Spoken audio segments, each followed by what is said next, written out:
Apple TV is one of the best apps that you can download for your TV. Well, in today's tech video, I'm going to show you 3 different ways of how to install Apple TV on your TCL Smart TV.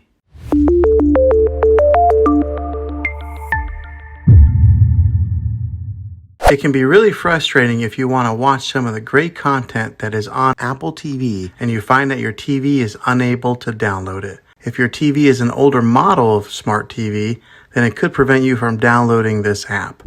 So the way that I'm going to show you how to install Apple TV will be able to work on any model of TV, on any year of TV. You just have to have an HDMI port on your TV to plug into. I recommend getting a Roku stick or an Amazon Fire Stick. Both of these media streaming players have the capability of download Apple TV. Then use a Roku or Fire Stick as your main streaming player, which bypasses the operating system on your TV. If you want to spend a little more and get a more robust device that gives you a few more options, then take a look at the Apple TV 4K. All these devices plug into the HDMI port on your TV, no matter how old it is, no matter what model it is. I've had great luck with all these streaming players, and I'll put links in the description down below of where you can get one of them. Well, hopefully this video was helpful for you. If it was, go ahead and click a thumbs up on it. Go ahead and subscribe to my channel. I make tech videos all the time, and I would love to have you back in the next one. Take care.